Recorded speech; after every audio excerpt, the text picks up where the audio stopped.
তোমরা যারা কলকাতাতে থাকো অবশ্যই আরজি কর হসপিটালের নামটা তোমরা অবশ্যই শুনেছো। তো ওখানকার একটা ডক্টর যার কথাটা আমি তোমাদের সামনে আজকে তুলে ধরবো, ওই ডক্টরটার নাম হচ্ছে মৌমিতা দেবনাথ। 36 ঘন্টা ডিউটি করে একটু রেস্ট করতে গিয়েছিলেন। তখন সেই ডক্টরটা রেস্ট করতে গিয়েছিলেন, সেই মেয়েটিকে 18 থেকে 20 জন রেপ করেছে। তারপরে 113টা সারা শরীরে কামড় দিয়েছে। মেয়েটিকে যখন দুটো হাত চেপে ধরা হয়েছিল, চেপে ধরে গলাটা যখন টেপা হয়েছিল, তখন তার পাশে একটি মেয়ে ছিল।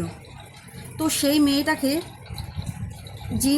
যিনি যে ডক্টর মৌমিতা দেবনাথ, উনি তাকে চোখের চাউনিতে ওই মেয়েটাকে বোঝাচ্ছিল যে আমাকে বাঁচাও, তুমিও তো একটা মেয়ে, তুমি একটা মেয়ে হয়ে আমার এত বড় সর্বনাশ তুমি কি করে চোখে দেখছো। মানুষ এত ফটো, এত ভিডিও ফেসবুকে, ইউটিউবে, ইনস্টাগ্রামে সবাই পোস্ট করছে।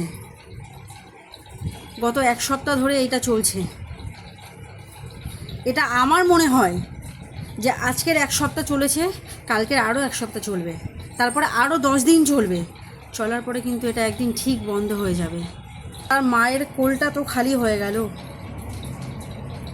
কারোর সন্তান চলে গেল, কারোর বোন চলে গেল, কারোর দিদি চলে গেল, কারোর বন্ধু চলে গেল, কারোর গার্লফ্রেন্ড চলে গেল।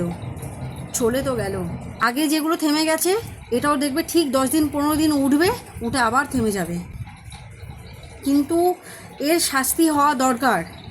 যারা এত বড় একটা ক্ষতি করেছে, এত নৃশংসভাবে সেই মেয়েটিকে মেরেছে, তাদেরকে একটা বিচার হওয়া দরকার তাদের।